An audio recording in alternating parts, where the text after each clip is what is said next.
فانا خايف ان انا اغمض عيني وافتح عيني ما الاقيهاش. انا مش حمل صدمه تاني. اولا كده الف سلامه على جنه وربنا يعافيها ويشفيها يا رب. يا رب اللهم امين. وربنا يتم شفيها على خير يا رب. بص انا جات لي على رسائل الصفحه حاله بنتك من يومين بالظبط، فانا قررت ان انا اجي اسمع منك ومن مامتها واشوف هي محتاجه ايه، وان شاء الله انا ومتابعين صانع السعاده نقدر نقف جنبها ونساعدها باذن الله. اعملوا لايك وشير للحلقه دي. ممكن تحكي لي؟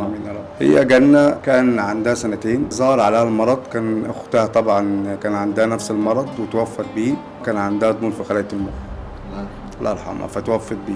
قعدنا نلف شويه كتار، ما كانش في حد بيفيدنا بحاجه، لدرجه وصلت للدكتور مش عاوز اقول اسامي، قال لي محتاجه جهاز تحفيز العصب الحاد. الجهاز ده غالي جدا مش تقدر عليه، هاته من طريق نفق الدوله. عملنا قرار على نفق الدوله والحمد لله عملت الجهاز ده، ركب لها قبل رمضان ب 10 ايام. طبعا هو بياخد برمجه كل شهر بيتبرمج الجهاز ده. التشنجات بدل ما كانت بتقل، يعني هم الجهاز ده راكب عشان نخف البرشام اللي بتاخده، هي بتاخد 7 ادويه برشام، الاسبوع بتاخد 7 شرايط، فهو عاوز 7 شرايط، فهو عاوز يقلل البرشام ده عشان فيما بعد بيكسر العظم وبيعمل مشاكل ثانيه، بيهرق الكبد والكلى والكلام ده، فهو عاوز يقلل ان البرشام اللي بتاخده اللي هو بتاع الصلع. فقال لك الجهاز لازم يركب عشان نقلل البرشام. اصبح ركب الجهاز وما عملناش حاجه. التشنجات بدل ما كانت بتجي لها في الشهر بال10 مرات بقت تجي لها في الاسبوع 17 مره. زادت عن الاول بكتير. فرجعت الفحوصات وشمال ومين قال لك عاوز عمليه كده، بقى لازم نتدخل عمليه جراحيه في المخ استئصال البؤره ونكويها بالجهاز. طبعا انا راجل ارزاق بقى غزل بنات ولسه قايم من عمليه، ولسه كانت اختها توفت بنفس المرض، انا معيش ان انا اعمل عمليه. فطب الحل الدكتور قال لك نعملها نفق الدوله. نفق الدوله اترفضت. حبيت اسال بكام، قال لك 150,000 جنيه. طب انا اجيب لهم منين 150,000 جنيه؟ انا راجل ببيع غزل بنات، يعني انا بلم بالنص وبالجنيه في اليوم، هجيب لهم منين؟ ضافا عن كده جنة بتلبس طبعا مؤاخذة الكلمه بامبز اللي هو الشورت ده، بجيب لها ب6 في اليوم وال7 في اليوم، انها نايمه على طول. ده غير اكلها غير علاجها غير علاج الطبيعي. في ناس ما اضحكش عليك، في ناس بتساعدني في علاج الطبيعي.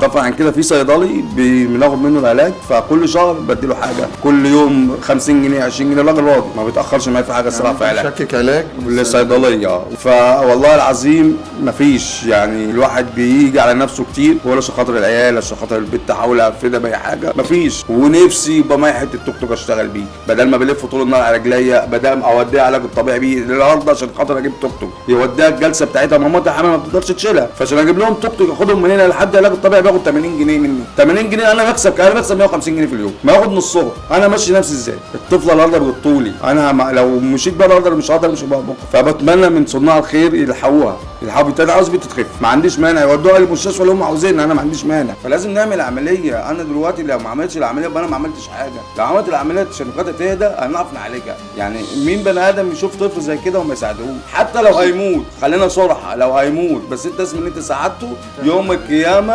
هيشفع لك. اهم حاجه بنتي تخف، او على الاقل لو نامت على السرير ومش تعبانه على الاقل زي العسل، بس ما تبقاش نايمه على السرير ولا بتتكلم ولا بتشوف ولا بتمشي ولا بتقعد. والتشنجات العنيفه بتجيلها انا مصارين بتتقطع ما بشوفها، انا مش مستحمل. ضفر على كده ممكن انا تجي لها انا ونايمه، يعني لازم ما تجيلها تنيمها على الجزء الشمال بتاعها على المخ عشان نحافظ بقى المخ. فممكن تجي لها انا ونايمه احسها ازاي، ممكن تعض لسانها تقطعه. التشنجات العنيفه دي ما لا قدر الله ما تضمنهاش، ومفيش مش لها حل. انا عاوز حل ونعم بالله. انت حسيت انك انت خلاص يئستي لا وفقدت الامل؟ لا ما حسيتش. انا مكمله معاها، عمري ما يئست منها ابدا. حتى لما كنت في المستشفى وكنت حامل وكله قال لي انت خلي بالك من نفسك وكده، قلت لا، انا كنت رافضه الموضوع عادي، بس اهم حاجه هي اللي هي تقوم تاني، نفسي اشوفها زي الاول. انا اساسا يوم ما ملك اختها توفت بنات، انا فقدت اختها نفس المرض. انا يوم ما اختها توفت على العيد، فانا خايف ان انا اغمض عيني وافتح عيني ما الاقيهاش. انا مش حمل صدمه تاني، انا والله العظيم ما حمل صدمه تاني. انا اتصدمت في ملك الله يرحمها، استعوضت ربنا، بس انا عاوزهم يلحقوها قبل الفوات الامان، عشان خاطر بكره بعد ما يقول لك انت قصرت او انت ما عملتش ليه او انت ما جريتش ليه او انت ما خبطتش على الباب. والله انا بخبط على كل باب، كل باب بخبط له بقول له الحق بنتي. يعني انت كل اللي انت طالبه دلوقتي يا ابو جنة، انا عاوز بنتي تخف، عاوز نعمل العمليه اللي هي استئصال البؤره عشان بنتي تخف، دي اللي تكلفتها 150، اللي هي تكلفتها 150,000 جنيه. وفي نفس الوقت هنخف، يعني هتخف عليها عيب ان انا اخف البرشام، بدل ما بجيب 7 شرايط من البرشام لا هيبقوا نوعين، يعني هيفيدها في كل الاحوال. يعني هي دلوقتي عمل عندها هشاش في العظام، كسر الورك نصين، اتكسر لوحده. لوحده والله نايم على سرير تتكسر. رحت جبستها كان عاوز 15000 جنيه وصعبت عليها حل وبتاع. قال لك طب انا بدل ما اعملها شرايح ومسامير انا هجبسها. طيب بص يا ابو جنه، صلي على النبي. ده مبلغ 10000 جنيه. يا عم انا مش عاوز فلوس والله. اسمعني، ده مبلغ 10000 جنيه مني ومن متابعين صانع السعاده. دول مبلغ لحضرتك تسد مديونيات الصيدليه بعد اذنك. تمام.